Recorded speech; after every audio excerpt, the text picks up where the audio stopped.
kita, di mana hari ini Ustadz saya, guru saya, ya, kebanggaan saya sebagai seorang Unirifa, Ustadz Naja Media Channel, nama beliau aslinya adalah Ustadz Abdul Wafi, berhadapan dengan salah satu apologet senior yang tak lulus-lulus, ya, yang sekarang sedang butuh donasi untuk cari rumah kontrakan. Edis, semoga dapat donasi banyak ya, Dek. Edis Selebeo, ya. Kenapa saya katakan Edis Selebeo? Karena banyak kali lah dustanya, tapi nggak apa-apa lah. Gini-gini juga dia apologet senior yang udah 1500 tahun ya, Edis, ya.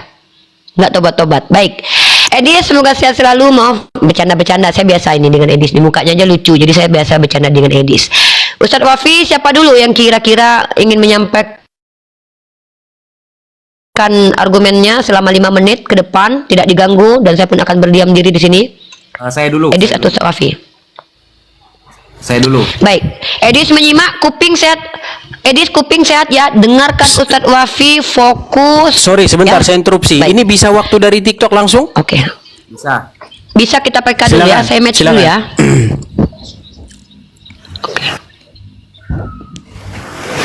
Gimana caranya Oke. match ini? Silakan, terima matchnya, terima.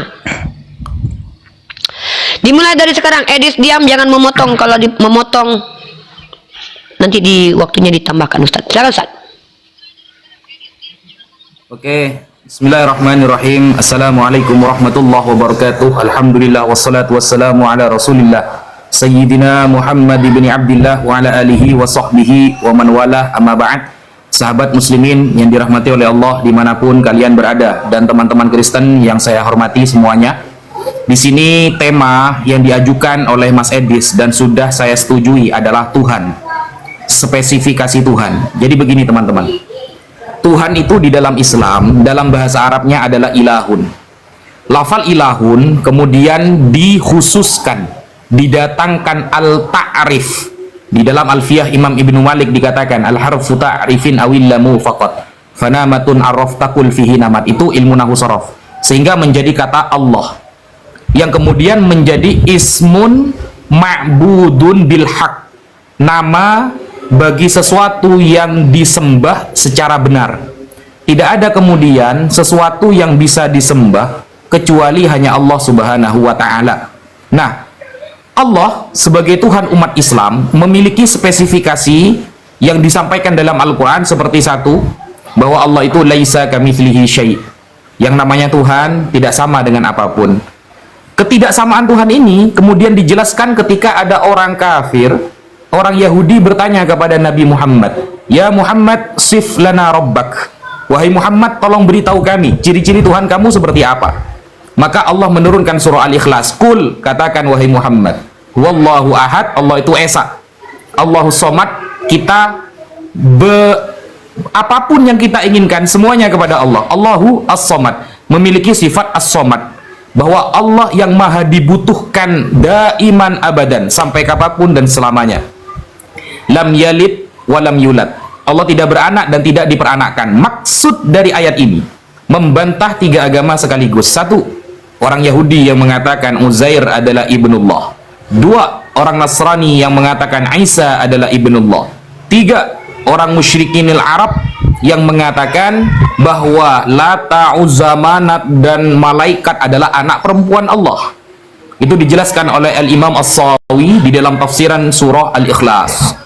Nah, sehingga penafian segala jenis yang tidak sama seperti Allah itu dalam 3 hal. 1, mumatsalah, tidak ada yang sama seperti Allah. 2, mujanasah, tidak ada yang sejenis seperti anak, ayah. Itu sejenis. Ayah adalah jenis dari anak, ataupun anak nanti jenis dari ibunya. Itu dibersihkan, disucikan dari Allah Subhanahu wa ta'ala. Dan yang namanya Allah itu memiliki sifat yang wajib baginya.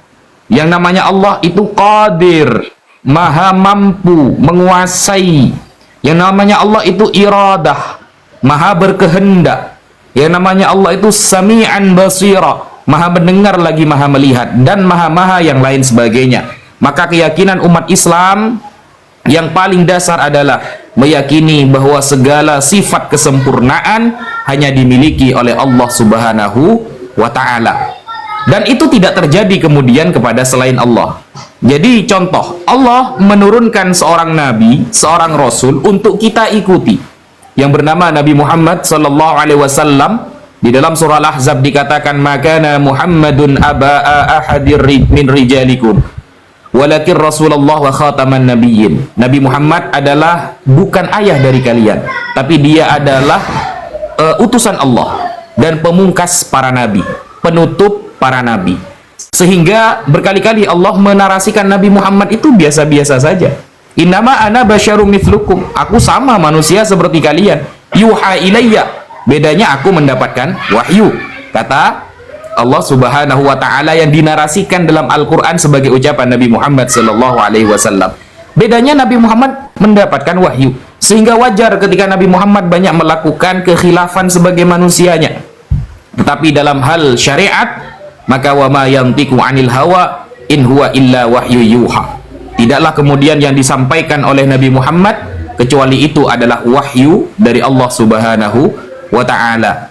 Dan perlu diingat, di dalam surah Al-Qur'an di ayat nomor 188, saya lupa surahnya tapi ayatnya berbunyi, "Qul la amliku li nafsi naf'an wala dharran." Katakan wahai Muhammad bahwa aku tidak bisa menguasai diriku sendiri, baik memberi manfaat ataupun memberi bahaya. Sekian, illa masya Allah, kecuali atas kehendak Allah. Sekian, terima kasih. Masih ada waktu Ustadz, ini masih 2,54. Masih ada waktu. Oh, masa? Biasanya Itu nanti jatuhnya 7 menit nanti jatuhnya. Jadi 7 menit oh setengah. iya, putaran kedua berarti ya. Oke, tanding ulang ya, baru mulai edis ya. Aku klik Baik. tanding ulang, terima ya. Bismillah, lanjut tanding ulang, terima. Edis, silakan. Baik, ya lagi-lagi saya katakan dua adik saya ini karena memang baru terjun dalam dunia apologetika, saya katakan pendatang baru ya. Mungkin baru hanya 8 tahunan lah, bisa saya katakan baru anak kemarin sore, jadi saya harus maklum dulu. Padahal yang menjadi tema di sini itu adalah Yesus Tuhanku, Muhammad Tuhanmu. Mari saling mengerti. Jadi begini ya. Ini Ustadz Wafi salah memahami, dia malah membahas sosok Allah yang tidak ada itu. Yang sebenarnya itu tidak ada, seperti itu. Yang semuanya itu hanya katanya. Yang kita bahas di sini adalah Tuhannya orang Islam dan Tuhannya orang Kristen. Gitu loh. Nah, tadi yang benar dari Ustadz Wafi itu hanya satu, bahwa kata Tuhan di dalam bahasa Arabnya itu ada dua yang diterjemahkan ke dalam bahasa Indonesia menjadi kata Tuhan. Kalau kita buka Quran, ada dua kata yang selalu diterjemahkan jadi kata Tuhan. Ada kata ilah dan ada kata Rob. Nah, untuk kata Rob ini kadang-kadang dia diterjemahkan Tuhan, kadang-kadang dia diterjemahkan Tuan. Nah, nanti kalau kita bahas lagi, nanti kata Tuhan ini dicolong oleh penerjemah Islam ketika menerjemahkan Qur'annya. Padahal kata Tuhan itu murni milik gereja, tapi dicolong oleh penerjemah Quran ke dalam bahasa Indonesia. Nah, jadi yang mau saya sampaikan begini.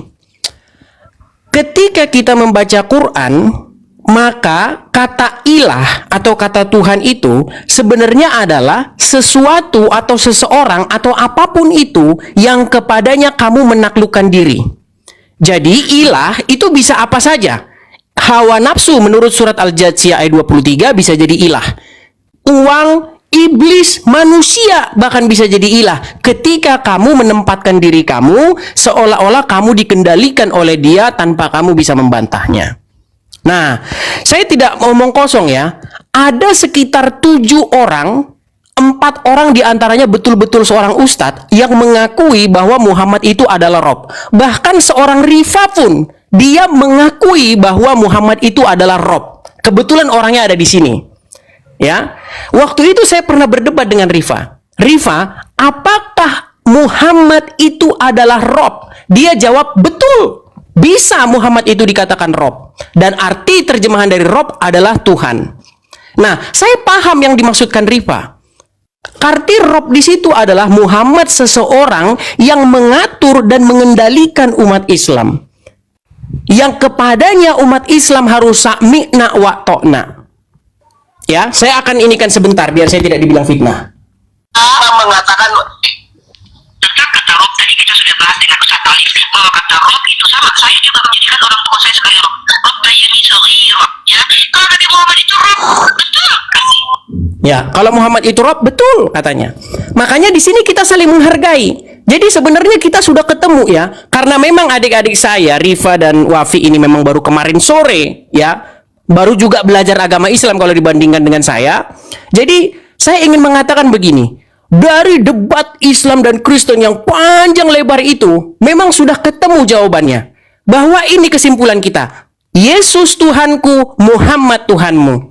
Saya menuhankan Yesus, Anda menuhankan Muhammad. Saya beribadah kepada Yesus, Anda beribadah kepada Muhammad. Mari kita saling menghargai. Nah, sekarang yang sering diledek, yang sering melakukan dalam tanda kutip peledekan, orang-orang Islam mengatakan, mengapa engkau menuhankan mayat? Padahal yang menuhankan mayat sekarang siapa?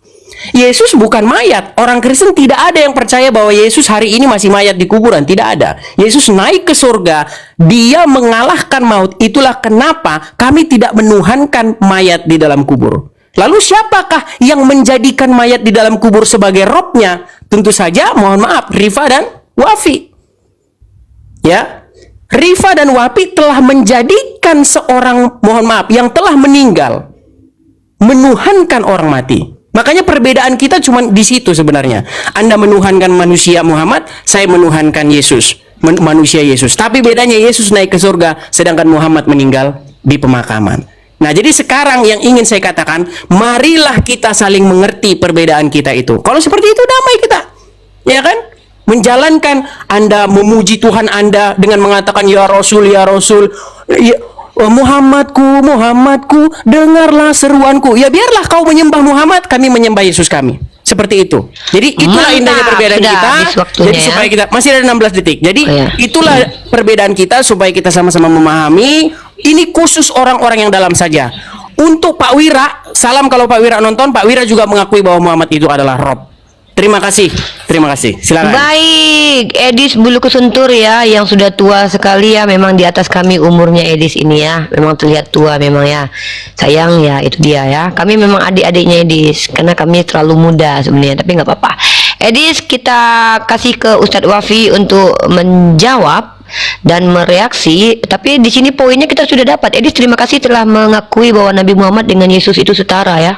Terima kasih banyak. Itu penting banget. Ustadz Wafi, mari diterima tanding.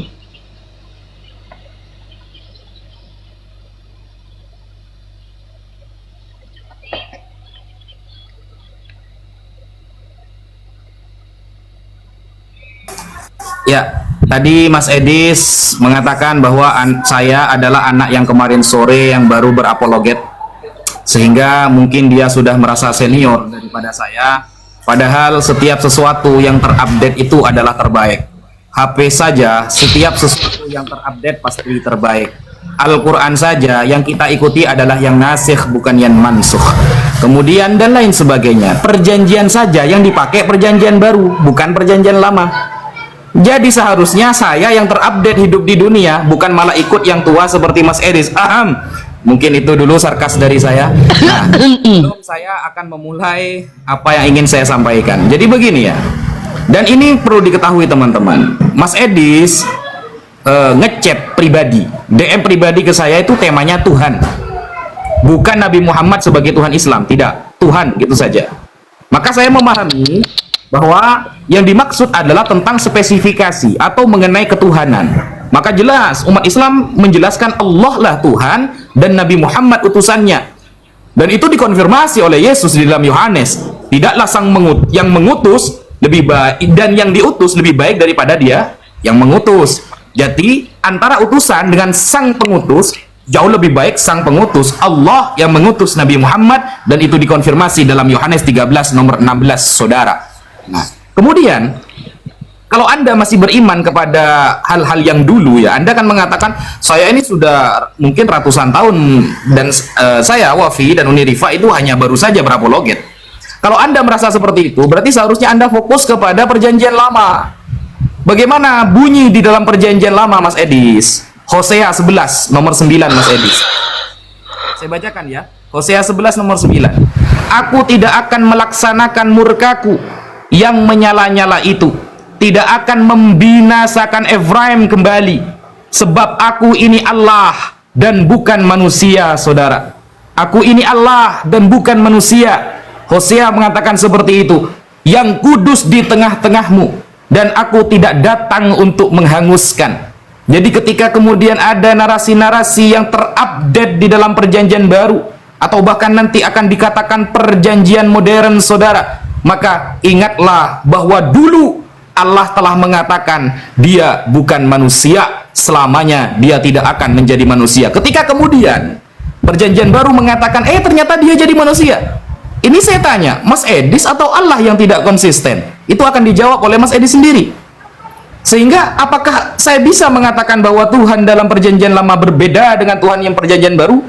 Sehingga di dalam perjanjian lama selalu dinarasikan Tuhan bukan manusia. Oh, kok ternyata dalam perjanjian baru nongol-nongol menjadi manusia, saudara. Apakah Tuhannya berbeda? Kalau Anda mengatakan bahwa Nabi Muhammad adalah Tuhan bagi kita dengan lafal Rabbun, maka ketahuilah lafal Rabbun adalah lafal yang mushtarak, saudara. Lafal mushtarak, satu kata memiliki banyak makna. Bahkan di dalam surah Yusuf, ketika Nabi Yusuf menyampaikan kepada tuannya dengan lafal Rabbun, ya, lafal Rabbun, maka Rabbun lafalnya mushtarak, satu kata memiliki banyak makna. Tapi untuk lafal ilahun itu adalah isim nakirah, kata yang menunjukkan umum, berarti Tuhan. Makanya saya di awal mengatakan lalu didatangkan al untuk mengkhususkan kepada perkara yang paling berhak disembah, yaitu Allah Subhanahu wa Ta'ala. Itu disampaikan oleh Al-Imam Sahibu Fathil Mu'in. Jadi kita pakai referensi, Mas Edis. Kita pakai referensi. Dan saya mengira Mas Edis akan menyampaikan referensi yang terupdate, karena Anda mengaku sebagai orang yang berapologet lebih lama daripada kita. Tetapi kenapa keilmuannya hanya begitu saja? Temanya dari dulu saya pertama kenal Mas Edi sampai detik ini 2024, sampai Pak Prabowo dilantik kemarin, temanya tetap Muhammad Tuhanmu, Yesus Tuhanku. Apa tidak ada tema baru? Apa tidak ada tema baru yang mungkin terupdate yang lebih keren gitu, sehingga Anda hanya membahas itu-itu saja? Apakah kemudian yang Anda pelajari hanya itu saja selama Anda berpuluhan tahun menjadi orang Kristen? Padahal saya sudah hatam membaca Kejadian sampai Wahyu.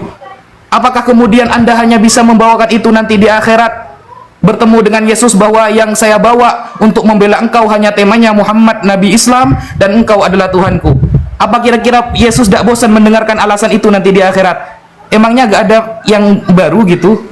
Mungkin itu dulu awalan dari saya. Semukotimah. Sekian. Maaf ya Edis kami walaupun masih muda-muda nih, kami memang generasi muda ya Edis, kamu udah tua banget. Tapi intinya memang kami agak update sedikit. Temanya itu aja ya. Oke, ini waktunya Edis ya. Tolong masuk ke substansi, tanggapi Ustadz Wafi kami yang muda-muda ini ya. Ya, yang Anda yang sudah terlalu tua untuk membahas ini aja. Lanjut, tangkap waktunya. Baik, terima kasih ya. Jadi satu hal yang sudah diakui oleh Wafi dan Rifa juga sudah mengakui bahwa memang Muhammad itu adalah Rob di dalam agama Islam. Terima kasih sudah ada pengakuan dari kalian. Dan kata Rob itu kalau diterjemahkan ke dalam bahasa Indonesia adalah Tuhan. Jadi makanya ketika saya tanya siapa Robmu, harusnya kalian tidak boleh munafik. Kalian harus mengatakan Rob kami adalah Allah dan Muhammad. Dan puji Tuhan di channel saya ada 7 orang. Pak Reza sudah mengakui Muhammad itu Tuhan. Pak Sidik sudah mengakui Muhammad itu Tuhan. Pak Wong sudah mengakui Muhammad itu Tuhan.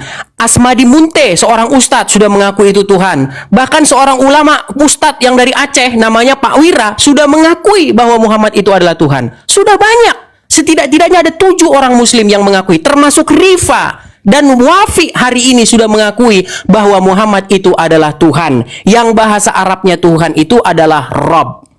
Jadi sekarang begini, sudah benar ini yang saya tulis, Yesus Tuhanku dan Muhammad Tuhanmu.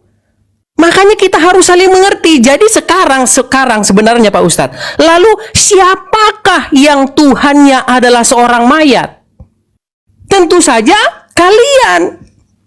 Jadi jangan pernah lagi mengatakan Tuhan kalian mayat. Jangan lagi. Justru Tuhan kalianlah yang sampai hari ini masih, mohon maaf, mayat. Gitu loh. Nah itu yang pertama. Kemudian yang kedua, Anda mengutip lagi tadi Ustadz, kelamaan berapologet itu tidak ada kaitannya dengan perjanjian lama dengan perjanjian baru. Yang saya maksud di sini jam terbang kita memang berbeda. Ya. Mungkin saya satu lettingan sama guru kalian sejuma. Ya kan? Nah, yang menjadi masalah begini. Kenapa sih kita, khususnya kalian, tidak mengakui kepada khalayak ramai bahwa Muhammad itu adalah Rob? Nah, yang mengakui itu banyak dimarah. Rifa aja harus menerima banyak sekali ocehan gara-gara mengakui Muhammad itu Rob. Harus saya putar lagi nih. Tentang kata Rob tadi kita sudah bahas dengan Ustaz Alif bahwa kata Rob itu sama. Saya juga menjadikan orang tua saya sebagai Rob. Rob bayani saghira. Ya, kalau Nabi Muhammad itu Rob, betul kasih.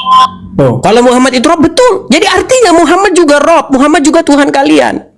Nah, Yesus juga bagi kami adalah Rob, tetapi dia bukan Bapa. Perhatikan, Rob itu adalah gelar, Allah juga gelar. Bahkan Musa di dalam perjanjian lama juga bergelar Allah bagi Firaun.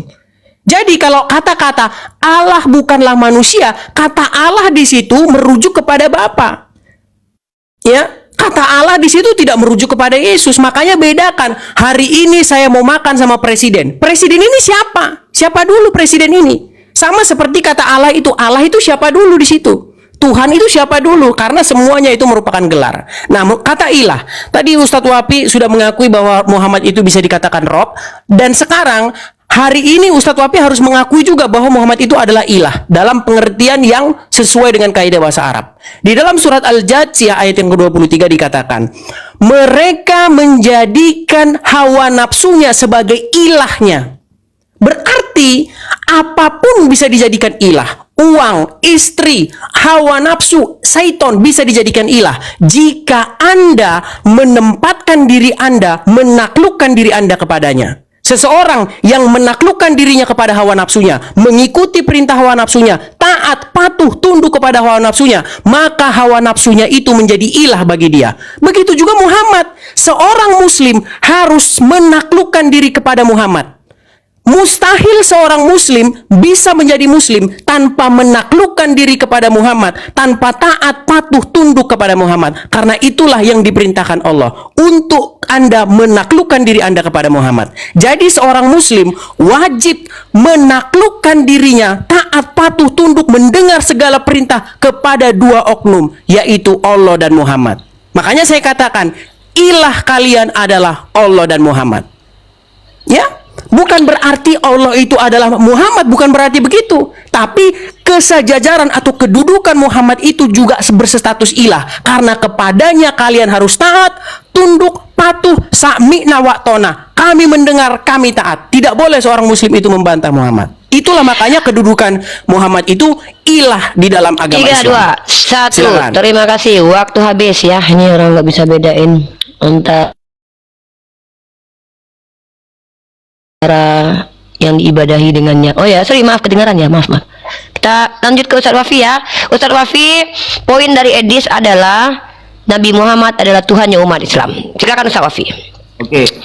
Bismillahirrahmanirrahim. In kuntum tuhibbunallah fattabi'uni yuhibbukumullah wa yaghfir lakum dzunubakum. Kalau kalian memang mencintai Allah, maka ikutilah aku, kata Nabi Muhammad. Kalau kalian mengikuti aku, maka Allah akan mencintai kalian dan mengampuni dosa kalian. Perintah untuk mengikuti Nabi Muhammad adalah perintah dari Allah Subhanahu wa Ta'ala.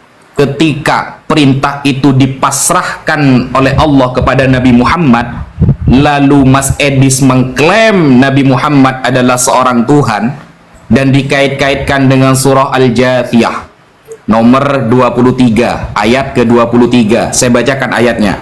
Bismillahirrahmanirrahim. Afara'aita, apakah kau tidak melihat, man, seseorang, ittakhadha, yang menjadikan, ilahahu, Tuhannya, hawahu, adalah hawa nafsunya, wa adallahu, dan akhirnya dia menyesatkannya, menyesatkan, wa adallahu Allah, lalu Allah membuatnya dia tersesat, ala ilmin wa khatama ala sam'ihi wa qalbihi. Nah, ingat, ketika ada orang ya, yang menjadikan hawa nafsunya sebagai Tuhan, kenapa dinarasikan seperti itu? karena dia melakukan atau mengikuti hawa nafsunya terhadap perkara yang diharamkan oleh Allah. Atau seperti orang yang menjadikan ruhbanan, para rahib-rahib, rabi-rabi, atau yang menjadikan para pendeta sebagai Tuhan. Kenapa? Imam Ibnu Katsir menyampaikan, dan itu sering disampaikan oleh Mas Edis, karena mengikutinya tanpa batas.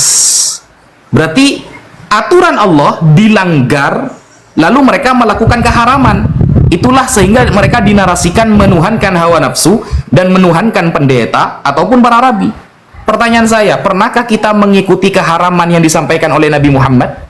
Pernahkah Nabi Muhammad menyampaikan kalau haram wajib mengikuti saya? Tidak ada. La ta'ata fil makhluki, la ta'ata lil makhluki fi maksiatil khaliq. Sudah disampaikan secara tegas dalam Islam, tidak ada ketaatan bagi siapapun ketika urusannya adalah bermaksiat kepada Allah. Sehingga Nabi Muhammad tidak pernah menyuruh kita untuk mengarahkan kepada hal-hal yang haram. Maka tidak bisa kemudian kita menuhankan Nabi Muhammad. Kata menuhankan ketika kita mengikuti yang haram bagi Allah. Hawa nafsu selalu menyampaikan keharaman, kita mengikuti, berarti kita menuhankan. Apakah Nabi Muhammad kemudian menyuruh kepada yang haram? Tidak. Berbeda kemudian kalau narasi itu kita kembalikan kepada Bible, Mas Edis. Kalau hanya mengikuti Nabi Muhammad saja kita disebut menuhankan Nabi Muhammad, maka ketahuilah Mas Edis, di dalam Keluaran 7 nomor 1 berfirmanlah Tuhan kepada Musa, lihat aku mengangkat engkau sebagai Allah bagi Fir'aun. Berarti Allah kamu Musa, dan Allah perjanjian lama dan Allah perjanjian baru, 3 berarti. Atau kita tambah Tuhannya Mas Edis di dalam Efesus 5 contohnya, ketika kewajiban seorang istri harus menuhankan suaminya. Hai istri, tunduklah kepada suamimu seperti kepada Tuhan, biar selamat datang di kebenaran. Karena suami adalah kepala istri, sama seperti Kristus adalah kepala jamaat, disetarakan antara suami dan Tuhan. Berarti Tuhan di dalam Kristen suami, Yesus, Musa, Allah. Banyak sekali. Kalau mau menggunakan pemahaman seperti Mas Edis, hanya mengikuti Nabi Muhammad saja, lalu dikatakan Tuhannya Islam 2 gitu, Muhammad dan Allah. Bayangkan, jawab ini Mas Edis, Efesus 5 nomor 22, hai istri, tunduklah kepada suamimu seperti kepada Tuhan. Karena suami adalah kepala istri, sama seperti Kristus adalah kepala jemaat. Dialah yang menyelamatkan tubuh. Karena itu, sebagaimana jemaat tunduk kepada Kristus, demikian jugalah istri kepada suami dalam segala hal. Bayangkan, di dalam kitabmu, istri wajib mentaati suami, patuh, nurut sama suami dalam segala hal. Ada berapa Tuhan Anda, Mas Edis? Kalau kita mau menggunakan logika cacat, ya, logical fallacy, cara berpikir yang salah, yang seperti Mas Edis sampaikan. Saya menyuruh anak saya beli-beli, apakah anak saya adalah saya? Ya tidak, Mas Edis. Saya menyuruh istri saya untuk ke kamar mandi, apakah saya istri saya? Tidak, Mas Edis. Istri tetap istri suami, sedangkan suami seperti Tuhan di dalam Kristen. Ada berapa Tuhan Anda? Sekian, terima kasih. Mantap, oke. Lanjut, Edis, tolong ditanggapi ya argumentasi ayat yang dibawakan sama Ustaz Wafi biar umat Kristen tercerahkan. Teman-teman ya. jangan lupa follow ya. Jangan lupa follow. Ya, Jangan lupa teman-teman donasi ya follow buat ya. Edis. Follow. Gift-nya Baik. banyakin. Gift-nya buat Edis banyakin. Giliran saya bicara ya. Baik.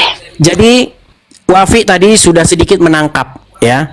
Hanya saja di sini Wafi tidak mengerti pengertian dari ilah, pengertian dari Tuhan. Karena semua yang kita pakai ini adalah terjemahan. Ya, makanya saya pernah ngomong, dalam suatu diskusi saya pernah ngomong gini, murid-murid tidak pernah memanggil Yesus dengan kata-kata Tuhan, karena tidak ada satupun dari murid-murid itu yang orang Indonesia, nggak ada satupun yang orang Indonesia. Nah, jangan dipotong nanti dipotong lagi, langsung dipotong, dipiralkan lagi. Ya memang kerjaan-kerjaan orang aneh-aneh memang, ya kan? Nah, jadi kata Tuhan bahasa Arabnya adalah Rob atau ilah. Artinya adalah otoritas. Jadi ketika Anda menjadikan sesuatu sebagai otoritas bagi Anda, itu adalah ilah Anda. Di situ loh. Nah, sekarang bedanya begini. Apakah Anda dikendalikan penuh oleh dia? Saya kasih contoh misalnya. Anda patuh sama bos Anda patuh sama orang tua Anda. Berarti orang tua Anda ilah Anda, Tuhan Anda. Sekarang begini, kalau bos Anda menyuruh, lompat dari jurang, kau lakukan tidak? Tentu tidak. Kalau suami Anda atau istri Anda atau orang tua Anda bilang, ceraikan istrimu, ceraikan suamimu, apakah kau lakukan? Tentu tidak. Itu artinya kau tidak dalam kendalinya penuh. Nah, sedangkan seorang muslim, kalau Allah bilang lompat dari jurang, bisakah kalian bantah? Tentu tidak bisa. Kalau Allah bilang lompat dari jurang, kalian harus lompat dari jurang. Tapi kalau suami, bos, presiden sekalipun, Anda bisa bantah. Hanya ada dua yang tidak boleh dibantah oleh seorang muslim. Allah dan Muhammad. Allah dan Muhammad. Makanya saya bilang, ilah kalian itu ada dua. Yang kepadanya kalian sami'na wa to'na. Nah sekarang, Wafi mengatakan, apakah ketaatan kami kepada Allah itu tidak dalam kepada Muhammad itu tidak dalam rangka ketaatan kami kepada Allah? Betul yang Anda bilang. Makanya saya katakan Allah membuat Muhammad itu menjadi ilah atau Rob di tengah-tengah kalian, yang kepadanya kalian harus taat seolah-olah taat kepada Allah. Itulah yang kami imani. Makanya Yesus itu adalah ilah atau Rob yang datang dari Bapa. Dia bukan ilah lain. Yang dilarang dalam Bible itu, jangan ada padamu ilah lain di hadapanku. Yesus bukan ilah lain, Roh Kudus bukan ilah lain, tetapi Yesus dan Roh Kudus adalah otoritas yang datang dari Bapa. Ya, nah sekarang pertanyaannya begini, apakah seperti yang dikatakan Wapi, aturan Allah dilanggar karena mentaati Muhammad? Ada satu contoh di dalam surat Al-Ahzab ayat yang ke-70. Ya ayyuhallazina amanu, wahai orang-orang yang beriman, katakanlah perkataan yang benar. Disuruh mengucapkan perkataan yang benar di dalam Al-Ahzab 70. Bahkan kalau orang berbohong itu tanda-tanda orang yang tidak beriman. Tetapi di dalam hadis Muhammad membolehkan, mengizinkan kalian untuk berdusta dalam 3 hal. Makanya saya bilang, siapakah yang harus kalian taati, Allah atau Muhammad? Lalu kemudian dalam satu riwayat juga dikatakan bahwa sahabat Muhammad, pengikut Muhammad yang bernama Abdullah bin Zubair pernah meminum darah Muhammad. Sementara di dalam Al-Quran tidak boleh mengkonsumsi darah. Nggak boleh. Tetapi apa yang dikatakan Muhammad ketika darahnya diminum? Apakah Muhammad mengharamkan darahnya diminum? Tidak. Malah dikatakan kepada orang yang meminum darahnya, haram tubuhmu disentuh api neraka oleh karena meminum darah Muhammad. Inilah bentuk-bentuk bagaimana kalian menjadikan Muhammad itu Tuhan di samping Allah. Padahal jelas itu adalah haram, tidak boleh mengkonsumsi darah. Tapi darah Muhammad diminum. Dan Muhammad bahkan tidak peduli dengan ayat Al-Quran ketika darahnya diminum. Itu salah satunya. Kemudian Wafi mengatakan satu logika begini, kalau begitu suami adalah ilah bagi istrinya. Ingat, tidak berhenti di situ. Kalimat itu tidak berhenti di situ. Perhatikan, istri taat kepada suami, nggak berhenti. Suami taat kepada Yesus.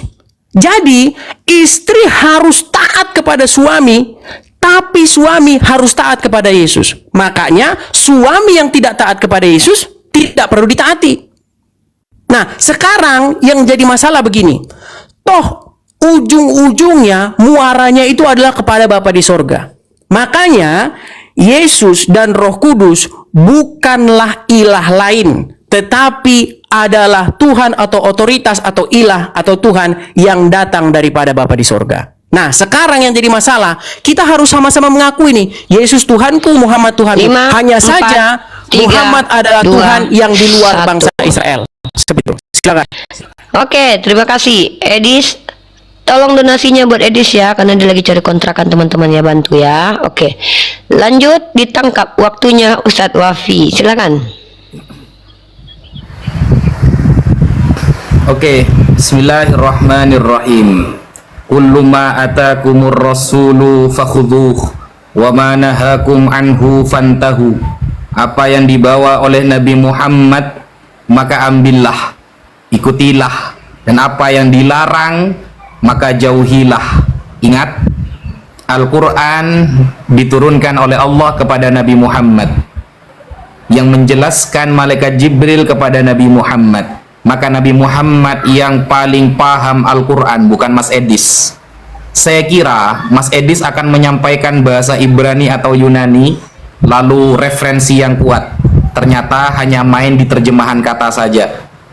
Tadi Mas Edis menggunakan Robbun, yang sebagai lafal yang mushtarak, satu kata memiliki beberapa makna, hanya bermodal terjemah, lalu membawa-bawa bahwa Nabi Muhammad pernah membolehkan berbohong, padahal di dalam Al-Quran berbohong itu adalah dosa. Yang dibawa adalah surah Al-Ahzab ayat 70. Ini ngawur. Kenapa saya katakan ngawur? Ingat, ini saya sampaikan ya. Kita akan bisa membedakan teman-teman, mana yang menjawab menggunakan referensi dengan mana yang menjawab dengan asumsi. Di dalam Al-Quran surah Al-Ahzab ayat ke-70, ya ayyuhalladzina amanu, wahai orang-orang yang beriman, ittaqullah, bertakwalah kepada Allah, wa qulu, dan katakanlah qaulan sadidan, perkataan yang benar. Maksud perkataan yang benar dalam ayat ini Ikrimah menyampaikan sebagai ahli tafsir dalam Al-Quran. Kalau kitab Anda ya wajar ya, gak ada ahli tafsirnya. Meskipun di Alkitab Sabda ada pendapat Matthew Henry, Yerusalem, ya kita tahulah Mas Edis hanya modal terjemahan, tidak apa-apa. Nah, Ikrimah menyampaikan maksud qaulan sadida adalah qaulu la ilaha illallah. Maksud perkataan yang benar bukan perkataan jujur, tapi maksudnya adalah la ilaha illallah, kata Ikrimah sebagai ahli tafsir. Kalau hanya kitab yang pakai terjemahan, tidak mengikuti kredibilitas orang yang paham, ya wajarlah mungkin tidak akan pernah nyambung terhadap apa yang saya sampaikan. Padahal di dalam ayat tadi, ingat teman-teman ya, saya itu bukan menframing, saya hanya membaca bahwa apa di dalam Efesus 5, dalam segala hal, ingat ya, kalimat mengikuti suami dalam segala sesuatu. Karena itu sebagaimana jemaat tunduk kepada Kristus, demikian jugalah istri kepada suami dalam segala hal. Jadi kalau suaminya nyuruh lompat ke sumur, ya lompat ke sumur. Kalau suaminya mau poligami, ya harus boleh. Kan seperti itu. Tidak ada di sini narasi, tetapi nanti suami harus taat ke Kristus. Ngarang. Jangan bawa-bawa ayat palsu lah, jangan buat-buat ayat palsu gitu loh. Dan apa yang saya sampaikan ternyata tidak pernah terjawab oleh Mas Edis, teman-teman. Saya kasih contoh lagi ya, bahwa Tuhan di dalam perspektif Mas Edis itu masih blunder. Kenapa? Narasi Tuhan manusia itu tidak pernah dibenarkan oleh perjanjian lama. Sejak kapan kemudian Tuhan itu menjadi manusia? Kita kalau mau melevelkan Yesus dengan Nabi Muhammad, jauh lebih keren Nabi Muhammad secara pemahaman Al-Quran dan Bible. Nabi Muhammad belum lahir saja sudah bermanfaat kepada Nabi Adam. Ketika Nabi Adam melakukan kekhilafan, riwayat dari Sayyidina Umar bin Khattab, bihaqqi Muhammad lima ghafartali, ya Allah, dengan derajat Nabi Muhammad ampuni aku. Karena Allah mencintai Nabi Muhammad sebagai hambanya. Apakah Nabi Muhammad hamba? Subhanalladzi asra bi abdihi, Maha suci Allah yang memperjalankan malam hambanya. Nabi Muhammad hamba. Sehingga di dalam Al-Quran dikatakan, kulla amliku li nafsi naf'an wala dharran. Katakan wahai Muhammad, bahwa diriku, ya, Nabi Muhammad ini tidak bisa memberikan manfaat atau tidak bisa melakukan kebahaya. Bahaya apapun tidak bisa. Illa masya Allah, kecuali atas kehendak Allah. Illa masya Allah, kecuali atas kehendak Allah. Tetapi kalau kita lihat di dalam kitab Anda, Mas Edis, satu raja-raja contohnya ya, di dalam satu raja-raja 8 dikatakan nomor 27, tetapi benarkah Allah hendak diam di atas bumi? Sesungguhnya langit, bahkan langit yang mengatasi segala langit pun tidak dapat memuat engkau. Terlebih lagi rumah yang kudirikan ini. Salomo mengakui gak boleh Tuhan di bumi. Ini yang bodoh Salomo atau siapa ini? Sekian, terima kasih. Baik, silakan dibisukan dulu, ada Edis suara ya. anak-anak tadi. Jangan lupa follow ya guys, follow. Ya, jangan lupa follow Edis dan sumbangkan gift kalian ya. Dia lagi cari kontrakan ya. Bantu Edis ya, kasihan loh. Wajahnya Biar memelas. nggak Lanjut, digerebek, Edis. biar nggak digerebek sama kalian. Oke, baik ya. Iya. Jadi Tapi jangan kabur, Ustadz kabur Wafi, ke luar negeri ya. Oh ya udah. Ustadz Wafi mengatakan bahwa Muhammad paham Quran. Jadi ini satu pernyataan yang sama sekali tidak ada di dalam Al-Quran ya. ketahuilah ya bahwa saya adalah orang yang paling banyak sekali mengkhatamkan Al-Quran dari Al-Fatihah sampai Anas sampai Al-Fatihah. Belum pernah saya temukan ada seorang muslim yang lebih rajin membaca Al-Quran daripada saya, dan belum pernah saya ketemu ada seorang muslim yang lebih ngerti Quran daripada saya. Tidak pernah ada narasi dalam Quran bahwa Muhammad mengerti Al-Quran. Nggak ada. Yang ada adalah, jikalau kamu ragu-ragu tentang apa yang kami wahyukan kepadamu, maka tanyakanlah orang yang membaca kitab sebelum kamu. Disuruh tanya kepada orang yang membaca kitab sebelum Al-Quran. Itu loh yang dilakukan umat muslim sekarang, Wafi dan Ripa. Sebaliknya, malah beriman kepada kitab-kitab sesudah Al-Quran. Disuruh beriman kepada ini ulama A, ulama B, ulama C, yang sama sekali tidak ada dalam Al-Quran. Ayat Quran itu hanya dua macam, Wafi. Ayat-ayat yang muhkamat dan ayat-ayat yang mutasabihat. Muhkamat itu apa sih? Jelas. Kenapa untuk ayat-ayat yang jelas kalian persulit lagi? Harus begini, harus begitu. Tadi Ustadz Wafi menyebutkan Ikrimah. Siapa Ikrimah? Apakah ada di dalam Al-Quran? Jikalau kamu ingin tahu Quran, tanya Ikrimah. Nggak ada. Yang ada disuruh membaca kitab-kitab sebelumnya. Gitu loh. Makanya ketika kamu ingin membaca Al-Quran, harusnya Al-Quran itu kalian pandang dari sudut pandang orang-orang yang membaca kitab sebelumnya. Muhammad saja tidak pernah datang ke Ikrimah untuk mengerti Al-Quran. Konon menurut riwayat-riwayat yang kalian katakan, dikatakan bahwasanya dikatakan setelah Muhammad bertahanus di Gua Hiro menerima wahyu, apakah dia datang kepada orang-orang ulama-ulama Sahih Bukhari? Nggak ada. Bahkan mereka lahirnya jauh setelah Muhammad. Dia justru datang kepada Khadijah, dan Khadijah tanya kepada seorang pendeta Nasrani. Jadi suruh nanya. Makanya kalian itu tanya sama kami ahli kitab. Jangan tanya sama ulama-ulama yang datang kemudian. Akhirnya kalian jadi kayak begini. Kalian jadi menuhankan ulama atau para penafsir-penafsir Al-Quran. Makasih Bang Gaco, makasih Bang Gaco. Ya, ini yang kalian lakukan sekarang.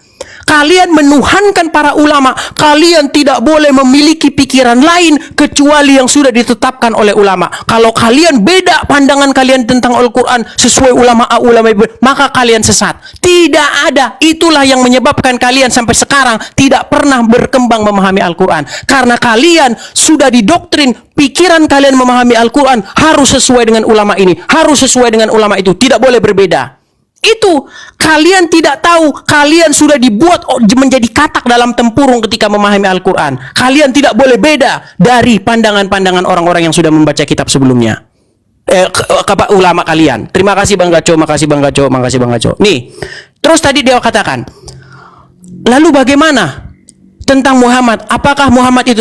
Saya bacakan satu ayat, Wafi, ya. Ini yang saya kamu singgung tadi, ya. Dikatakan di dalam surat An-Nisa ayat 64, dikatakan, ya, jikalau mereka datang kepada Muhammad, lalu Rasul pun memberikan ampunan kepada mereka, tentulah mereka mendapati Allah Maha Penerima lagi Maha Penyayang. Surat An-Nisa ayat ke-64. Jadi di sini Ustadz Wafi, kalian memang diwajibkan datang kepada Muhammad supaya Muhammad memohonkan ampun. Nah sekarang, apakah ayat ini masih berlaku?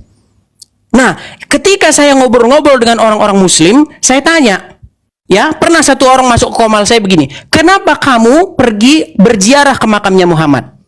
Saya berziarah ke makamnya Muhammad untuk berwasilah. Saya ingin meminta kepada Muhammad supaya Muhammad memohonkan ampun. Jadi, menurut ayat ini Ustadz Wafi, ya, dan tidaklah kami mengutus seorang Rasul pun melainkan untuk ditaati.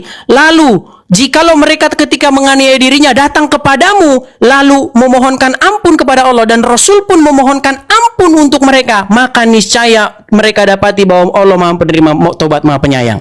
Jadi Ustadz Wafi, menurut ayat ini memang kalian harus datang kepada Muhammad supaya memohonkan ampun. Makanya saya katakan, kalianlah yang meminta kepada Muhammad, meminta kepada orang yang telah meninggal supaya dia memohonkan ampun kepada kamu bagi dosamu.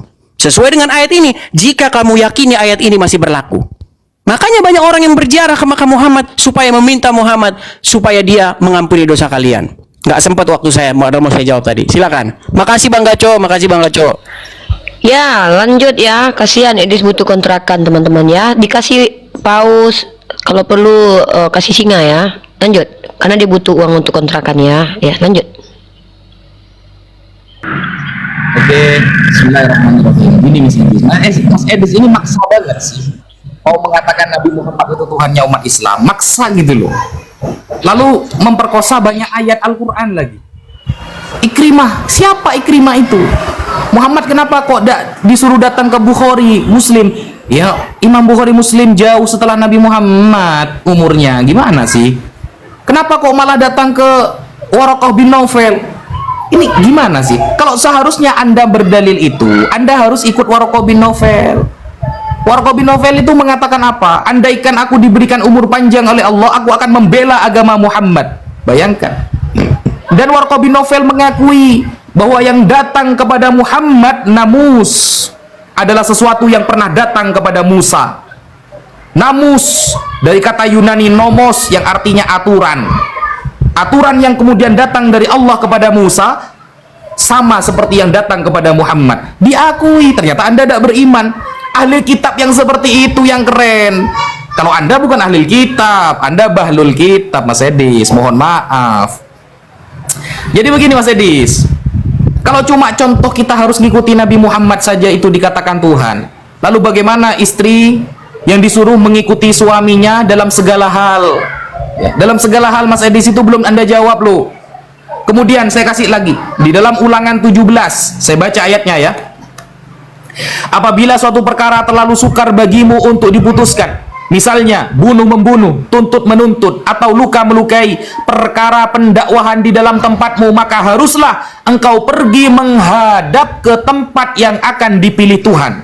Ingat, kalau kita ada masalah hukum, datanglah ke tempat yang dipilih Tuhan, Allahmu. Haruslah engkau pergi kepada imam-imam orang Lewi dan kepada hakim yang ada pada waktu itu dan meminta putusan. Mereka akan memberitahukan kepadamu putusan hakim, dan engkau harus berbuat menurut keputusan yang diberitahukan mereka kepadamu dari tempat yang akan dipilih Tuhan. Engkau harus melakukan dengan setia segala yang ditunjukkan mereka kepadamu. Ingat, segala, berarti Tuhanmu banyak. Imam-imam Lewi juga Tuhanmu. Karena setiap kita harus bertanya masalah hukum, maka datanglah kepada imam-imam Lewi di dalam Ulangan 17. Apakah mereka Tuhan kalian semua? Kalau standarnya mengikuti adalah dituhankan, berarti di sini Tuhan Anda sedang banyak, Mas Edis. Menurut petunjuk yang diberikan mereka, ini dalam segala hal keputusannya. Nah, diberikan kepada mereka kepadamu, dan menurut keputusan yang dikatakan mereka kepadamu, haruslah engkau berbuat, wajib loh. Janganlah engkau menyimpang ke kanan atau ke kiri, la yamilu yumnatan wala yusrotan, tidak ngak-ngakan saudara. Nah, yang diberitahukan kepadamu. Nah, orang yang berlaku terlalu berani dengan tidak mendengarkan perkataan imam yang berdiri di sana sebagai pelayan Tuhan Allahmu, kalau udah ikut ini keputusan imam ataupun perkataan hakim, maka orang itu harus mati. Jediar, selamat datang di kebenaran. Kalau tidak mengikuti saran dari imam atau hakim, maka dia harus mati. Bayangkan, kita tidak pernah digituin sama Allah. Kita mengikuti Nabi Muhammad. Kita menjauhi apa yang dilarang oleh Nabi Muhammad. Sehingga ketika kita bermaksiat, kita harus dibunuh seperti itu. Ini aturan macam apa, saudara? Tolong dijelaskan, Mas Edis. Apakah ini Tuhan Anda semua? Ketika Nabi Muhammad dinarasikan sebagai Tuhan hanya karena kita harus mengikuti dalam segala hal. Berarti dalam hal ini semua keputusan hukum di dalam Al-Quran, farudduh ilallahi wa rasulih. Apapun hukum, maka kembalilah kepada Allah dan Rasulnya. Ini, ayat ini bagaimana, Mas Edis? Jangan kemudian bawa-bawa surah Yunus ayat 94. Fa in kunta fi syakkim mimma anzalna ilaik fas'alil ladzina yaqra'unal kitaba min qablik. Kalau kamu Muhammad ragu terhadap apa yang aku turunkan kepadamu, maka bertanyalah kepada orang-orang yang membaca kitab sebelummu. Tentang apa hal ini? Tentang bahwa nama Nabi Muhammad tertulis dalam kitab-kitab terdahulu. Kalau kamu pakai ayat ini, kamu harus beriman bahwa Nabi Muhammad tertulis dalam kitab-kitab terdahulu. Itu disampaikan oleh Al-Imam At-Tabari, Al-Imam Ibnu Katsir Ad-Dimashqi, Al-Imam Al-Hafidh Al-Qurtubi, dan Al-Imam Al-Hafidh Al-Baghawi. Semua para ulama tafsir menyamakan sebagian. Lalu apakah Nabi Muhammad bertanya, tentang bahwa dirinya pernah tertulis dalam kitab terdahulu. Ternyata la asyukku wala as'al, kata Nabi Muhammad. Aku tidak pernah bertanya dan aku tidak pernah ragu bahwa tentang Nabi Muhammad sudah ditertera di dalam kitab-kitab terdahulu. Begitu pemahamannya. Jangan cuma modal terjemahan, Mas Edis. Kalau modal terjemahan, tidak usah lama-lama baca Quran. 2, 1. Terima kasih, mantap. Aduh, banyak banget Tuhannya yang di sini. Mana yang disembah dia nih? Baik Edis, terima lagi ya. Jangan lupa follow ya guys, follow. Jangan lupa bantu Edis, supaya dia butuh besok kontrakan teman-teman. tidak ini. Oke, giliran saya ya. Ya, Baik. silakan Edis. Ya, Jadi bantu saya teman-teman tanggapi ya. dari pertama ya. Saya tanggapi dari nama Muhammad diklaim dinubuatkan dalam kitab-kitab sebelumnya. Tolong dibisukan biar nggak menggaung ya. Jadi memang umat muslim mengklaim bahwa nama Muhammad tertulis dalam kitab-kitab sebelumnya. Bahkan dikatakan bahwa mereka mengenal Muhammad seperti anak mereka sendiri. Kalau kalian percaya bahwa mereka mengenal Muhammad seperti anak sendiri, harusnya tanya tentang Muhammad itu kepada ahli kitab, kepada kami. Nah, cilakanya kalian malah tanya Muhammad sama orang lain, sama orang-orang Quraisy, sama orang-orang Turkmenistan, sama Bukhari dan kawan-kawan. Akhirnya kalian malah mengenal Muhammad dalam tanda kutip, sosok Muhammad yang dalam tanda kutip legenda. Robert Spencer dalam bukunya yang berjudul Did Muhammad Exist pernah mengatakan Muhammad yang dikenal oleh umat muslim lebih merupakan sosok Muhammad yang legenda ketimbang sosok Muhammad yang historis. Dikatakan bahwa dada Muhammad dibelah, diambil hatinya, dicuci pakai air zam-zam. Apakah itu sosok Muhammad yang historis? Apakah itu sosok Muhammad yang sesungguhnya Muhammad? Makanya Quran mengatakan mereka, yaitu orang-orang Yahudi dan Nasrani ahli kitab, mengenal Muhammad seperti anak sendiri. Tanya sama mereka dong tentang siapa Muhammad. Gitu loh. Malah tanya sama ulama-ulama muslim yang kemudian yang sudah yang lahirnya tuh 200-500 tahun setelah Muhammad. Ini cilakanya kalian di sini. Ya kan? Lagi pula, kalau memang Al-Quran mengatakan memerintahkan kalian untuk beriman kepada Taurat dan Injil. Ada satu riwayat bagaimana Umar bin Khattab membawa-bawa lembaran Taurat dan Injil. Lalu wajah Muhammad berubah marah kepada Umar bin Khattab. Bayangkan bagaimana mungkin kitab yang katanya mengkonfirmasi kedatangan dia, ada orang yang memegang kitab itu lalu dia marah. Bukankah ini sama seperti orang yang mengklaim bahwa tanah itu milik saya dan nama saya tertulis dalam sertifikatnya. Ketika sertifikatnya dibawa, harusnya itu yang digunakan sebagai momentum untuk membuktikan bahwa namanya memang ada di sertifikat itu. Bukan malah sertifikatnya dibuang, dibakar, terus marah-marah. Memang sudah ada kecurigaan bahwa tentang sosok Muhammad ini sudah ada kata-kata negatif tentang dia. Kemudian yang kedua, tadi dikatakan dia berkata kepada